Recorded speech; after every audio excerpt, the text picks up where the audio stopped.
بسم الله الرحمن الرحیم. امروز 14 آبان ماه سال 95 به همراه آقای بنده عزیز مدیر سایت ناگفته های عالم فلزیابی به همراه آقای عزیزیان مدیر سایت ایران سرزمین جنس‌های گم شده اومدیم تست سه دستگاه پیمکس 2 پیمکس 3 و لورنز زدوان رو با هم یک مقایسه داشته باشیم.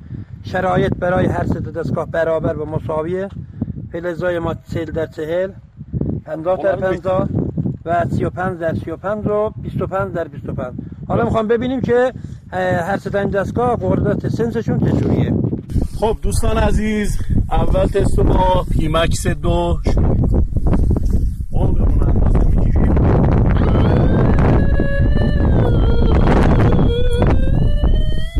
متر تقریبا 33 سانت.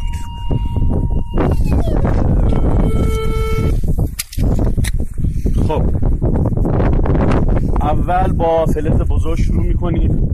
50/50. خب بردار، دوباره بذار. خب بردار. حالا فلز 40/40 رو بذار. خب بذار پایین. بردار یه بار دیگه. بردار. دوستان همانطور نور اضافی نداره و بهترین ثبات پایداری رو داره دستگاه. خب حالا فلز 35/35 رو بذار.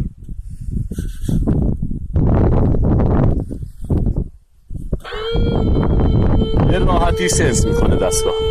بردار دوباره بذار.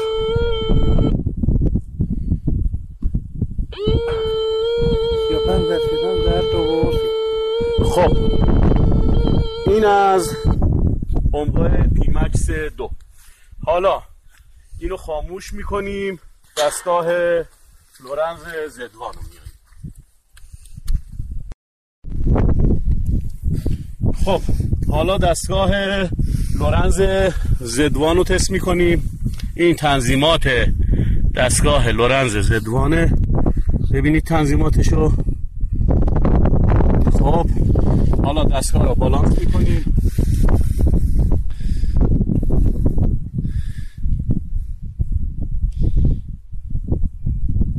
بیاد پایین.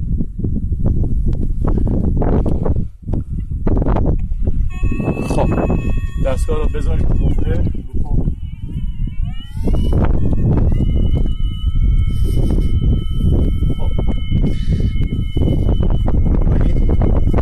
یه بار دیگه زیرو رو میزنیم. حالا با فلز 50/50 عمق 2 متر و 33 سانت بذار حفره.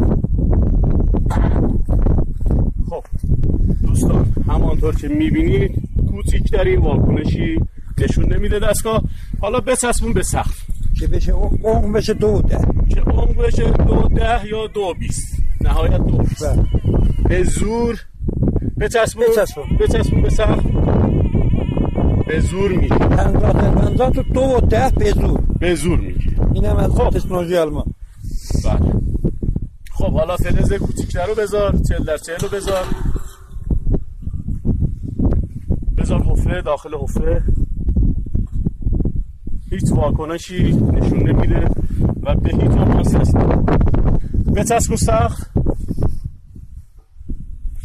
اصلا نمیزنه. شوزی. ببین دوستان، شاید یه تصورشون این باشه که مثلا این لورنز مثلا مونتاژ داخلی نباشه. شماره سریالش هم بهتون نشون میدیم. بله. هر کی هم خواست میتونه همونو استعلام بگیره. این از شماره سریال دستگاه.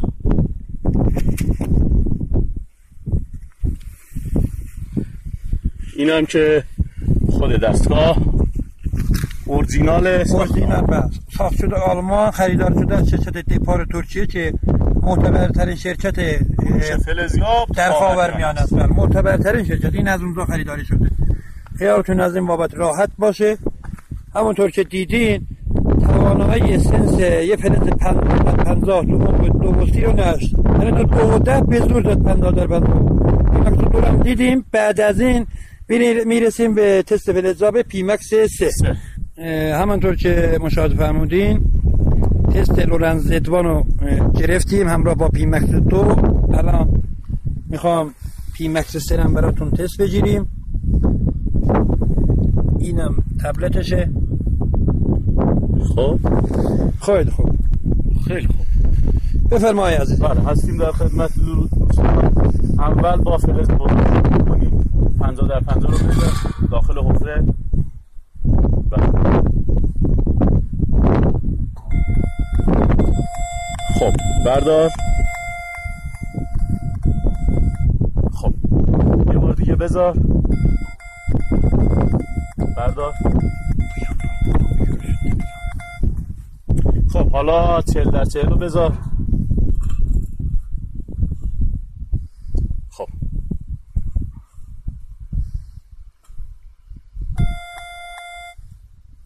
بردار. دوباره بذار.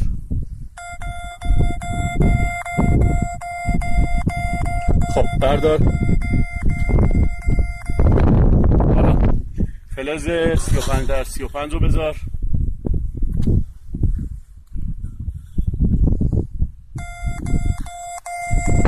بردار.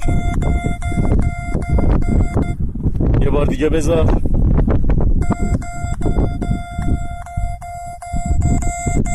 خب حالا بردار. فلز بردار. حالا 25 در 25 رو بذار کوچیک.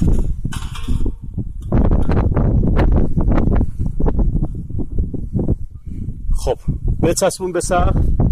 آروم آروم بیار بالا. بیار بالا.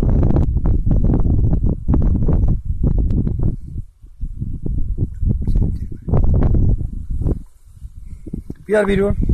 یه بار دیگه بگیر.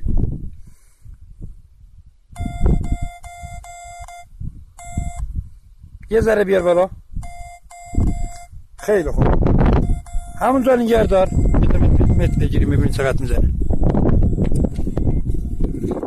خب چیت متر دود. فلز 25 در 25 بگیر دوست بگیر اینو. اونو همونجا ثابت نگه دار. همونجا که میزنه متر اولشو بگیر. 2 متر. دقیقاً 25 در 25 در 2 متر. لورنز فلز 50 در 50 رو تو عمق 2 متر و 10-20 سانتی زد. این فلز 25 در 25 رو تو 2 متر.